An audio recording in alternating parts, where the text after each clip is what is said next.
Hi, everyone. Welcome back to Dave's Math Channel. I'm your host, David Tear, and this is my third video in a series on math and science. Today, I'm going to talk about something known as a Kardashev scale. You might have heard of different types of civilization, type 1, type 2, type 3. This comes from the Kardashev scale. I'll get into this a little bit more.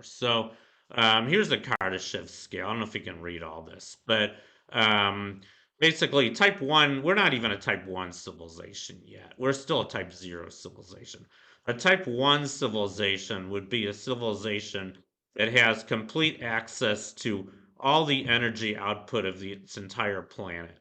We don't have that yet. We're sort of close. I mean, we're probably off by a factor of like maybe 500 or so. We don't know exactly when this is going to happen or if this is going to happen. I think we have to get through something called the Great Filter first. Maybe I'll talk about that a little bit later. But I think current estimates are maybe in another 100 or 200 years we'll get to type 1 if all goes well, if we don't destroy ourselves first. That's kind of what the Great Filter is all about. Type 2 civilization. This would be a civilization that has all the energy access of its star. And You might have heard of Dyson spheres. Freeman Dyson came up with this notion, I think, in the 1950s. He imagined that, as a civilization becomes more and more advanced, maybe it needs to harness all the energy of its parent star. So what it does is it basically it would cover the star with I guess energy accumulating devices, maybe solar cells or whatever. It has to harness all the energy of its star so it wouldn't leave any behind. And so what we should see is a disappearing star, a star that gradually fades to nothing. And I don't think we've found any of these yet. I think some people think there is a star called Tabby star that they might be building a Dyson sphere around it, but of course, there's no proof. We just see variation. That's intensity, and it seems to be going down for some reason. But then type 3 civilization, this would be a civilization that would harness all the energy of its galaxy. And that's pretty hard to imagine. At least for me, it is. I mean, maybe that would be like the Empire in Star Wars or something. Yeah, I don't know. I mean, I know that the Empire pertained to the whole galaxy. I don't know if that meant that they had power access to their entire galaxy. I don't think they did. I don't think even Darth Vader had that. Otherwise, I think he could have eliminated the rebellion pretty easily. But anyway, I mean, a lot of this could be science fiction. But if you want to even get more wild about this, people have come up with type 4, type 5, and type 6 civilizations. I think this is really getting into sci-fi now. Type 4 would be able to access all the information of the entire observable universe. If you can imagine that. I mean, to me, that would be like God. I mean, I just don't believe this. I think this is getting really, really far-fetched now. And type 5 would be not only observable universe, but the entire multiverse, I guess. I mean, there's different levels of the multiverse. I'm not even sure which level this would be. I can't even read this writing here, but I think type 6 basically would be able to do anything in the world. That would be God. I don't know. I mean, I think it's a stretch to even believe that there could be type 3 civilizations. But where did he come up with these different? This is kind of qualitative what I'm saying right now. Actually, there is a numerical scale for all this, and here's Kardashev, by the way. He's the one who came up with this scale back in 1964. He was a Soviet astrophysicist. I guess he was interested in how advanced extraterrestrial civilizations could be and how advanced ours was. And here's the formula. So the Kardashev scale, I actually have two equations for it here. The first one says log 10, it's just a common logarithm of p over 10 to the 6, all divided by 10, where p is the power output of the civilization in watts. Watt, as you know, is a very, very small amount of power. I mean, a light bulb, or at least the old-fashioned incandescent light bulbs, were about 100 watts. I think even LED light bulbs are like 10 watts. So a watt's nothing. A watt would be like a match, a lid match or something. But it's probably better work in megawatts. If you want to work in megawatts, we use W, let it be megawatts. And I guess a megawatt would be maybe the typical household power. you know, 1,000 kilowatts. I think that's typical household power usage during most of the day. So each of us uses about a megawatt of power. And you take the base 10 logarithm of the entire power output of your civilization. I guess for that would be the entire Earth. You divide that by 10, and that gives us our Kardashev scale. And right now, our Kardashev scale, if you calculate this, I think it's 0.73. Um, and it was a lot smaller than that when Kardashev came up with the scale. I think it was like 0.6. I have a graph later, but anyway, you know, using the scale, this is kind of a nice fact. You know, the reason why we call these type 1, type 2, and type 3, it turns out that the type is almost exactly equal to the Kardashev scale of these civilizations. So, for instance, the Earth has an entire power output or power access of 10 to the 16th watts. I guess that's a total amount of solar energy that hits the Earth. So if we could harness all the whole solar energy that's hitting the Earth, if we had solar cells covering the entire Earth, we would be a type 1 civilization. That would mean we were harnessing 10 to the 16 watts of power. We're not doing that yet. I think we're about 2 times 10 to the 13 watts. So we're pretty far away from that right now. But if we ever got to type 2, it would be another factor of 10 to the 10th power. That's where this, you know, you take the base log 10 logarithm, divide by 10, that increases your Kardashev scale by 1. So we'd go from type 1 to type 2. So just remember that. Going up a type means you're multiplying your power output by a factor of 10 to the 10th power. That's a huge factor.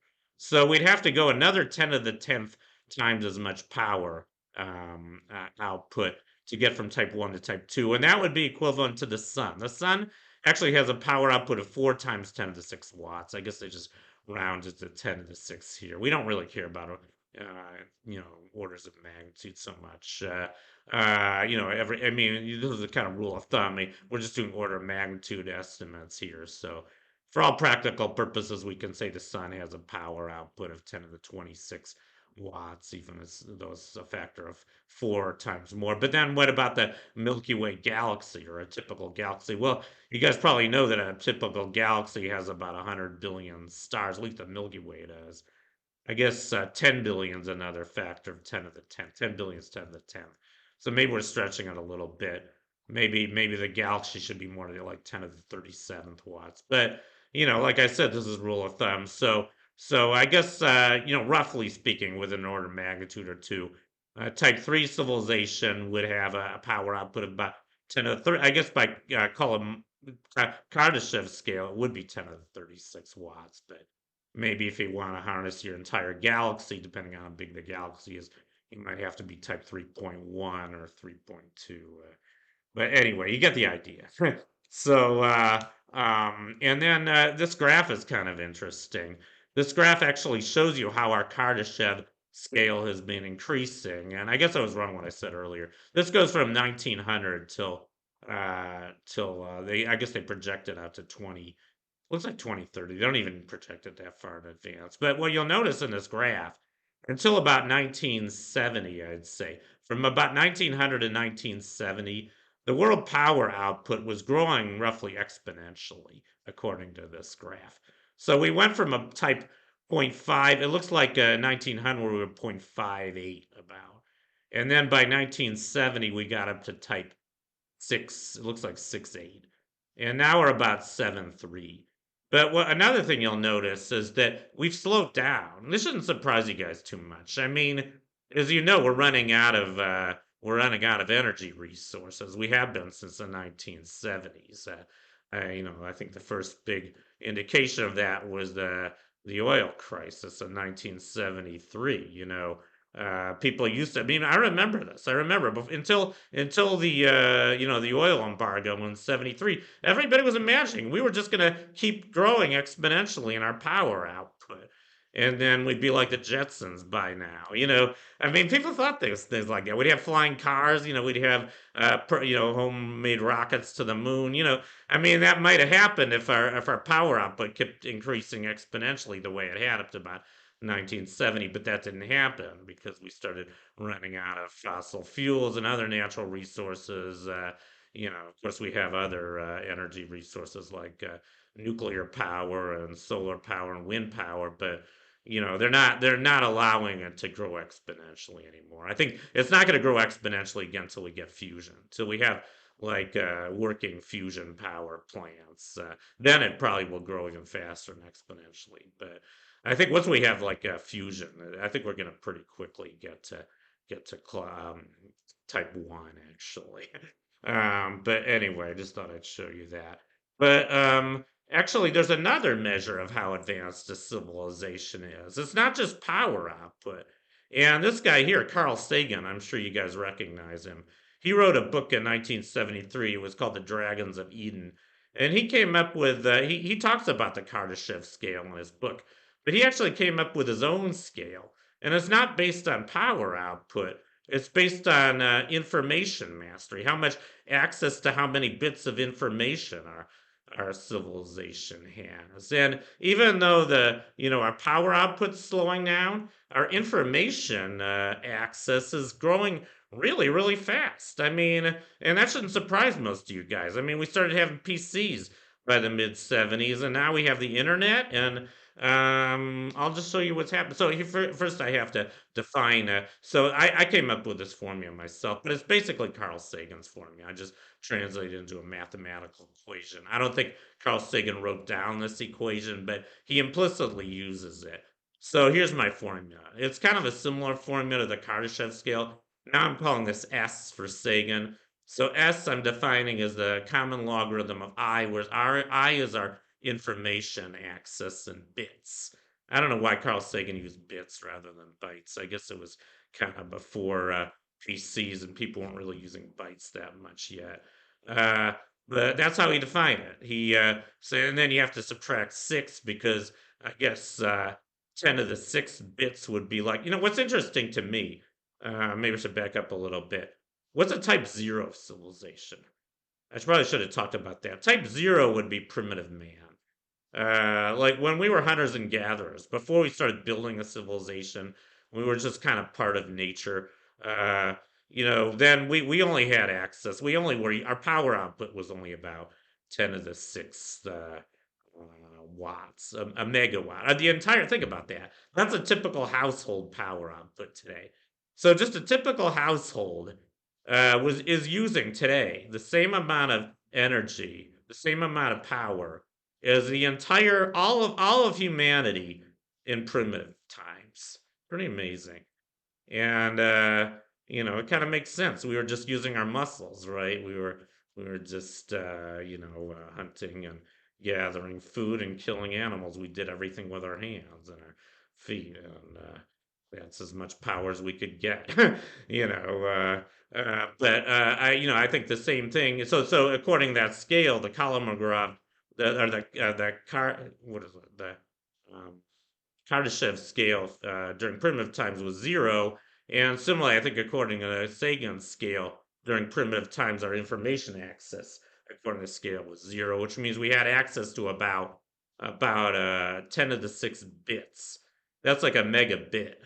I guess that would be what 125 kilobytes. That would be like a choice of Commodore 64. So I get yeah, that's another good analogy. Yeah, primitive man had the same amount of access to information as two Commodore 64 computers. So two teenagers around 1980 would have had the same amount of access to information on their PCs as all of humanity did during primitive times.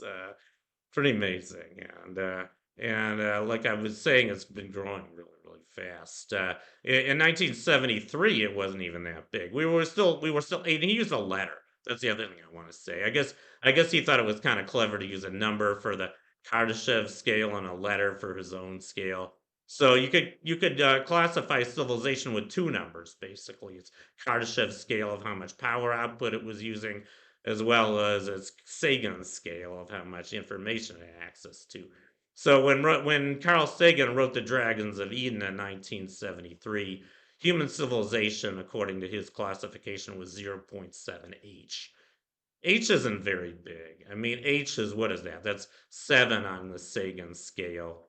Remember, A is 0, so H is the eighth letter of the alphabet. You have to subtract 1, so you get 7. So I guess what that would mean is S is or I would be 10 to the 13th. What's that, like 10 trillion. So in 1973, all of humanity had access to only 10 tera, no, terabits. That's like 1 terabyte. Remember, there's 8 bits in a byte. So that's pretty amazing to me about that. 1973, the entire world had only a terabyte of information. That's like a typical PC today. So, well, maybe not a PC, a terabyte. Well, I don't know. Forget it as a gigabyte. I think a typical PC is about a gigabyte. So a terabyte might be like the information access of a typical company, a small company, startup company. So a startup company today, which has 1,000 PCs, has the same amount of information as the whole world did in 1973. That's pretty mind-boggling to me. Just think about that a little bit. So where are we on this scale? Well, I actually did this myself. I found a table on the web that said how many exabytes of data, I guess they call data storage, data information we had from 1986 to 2020. They only did it to 2020. I looked this up on another site. 2024, we now have access to 64 zettabytes of information. That's 64 times 2 to, remember that information is measured in binary. So a zettabyte is actually 2 to the 20 or 2 to the 70th bytes. It's roughly 10 times 10 to the 21st. And I actually did this calculation. It's 66,000 exabytes. And then I converted all these numbers to the Sagan scale. So in 1986, we were up to M. Remember, I said we were H in 1973. So we went from H to M. That's like, what, 5 more letters in just 13 years. Pretty amazing.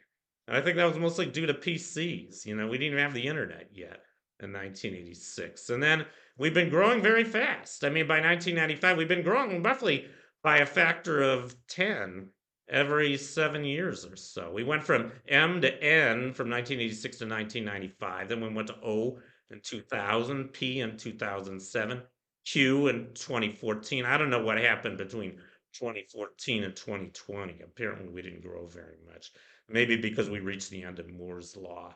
I think circuit components got so small by then that we couldn't make them any smaller. That's probably why we're kind of stalling in terms of computer information access. But now we have, what is it called, the metaverse. We have the cloud. So now we do have a lot more information than we did in 2020. We also have ChatGPT and all these intelligent AI systems. So now we just got up to R. This is like the borderline R. I just looked this up. 64 zettabytes, and that corresponds to the borderline R. So we have reached R. Pretty amazing. And his scale only went up to Z. We only have 8 more letters to go. I guess 8 more powers of 10 to go up to get up to, yeah, I guess, the highest information access he could even imagine back in 1973. I think we'll get there. I don't know when we're going to get there, but obviously our information has grown much, much faster. I think even the Carl Sagan would have predicted. But anyway, I guess that concludes my talk for today on the Kardashev scale. Thank you for watching. Long live math, and I'll see you guys next time. Bye.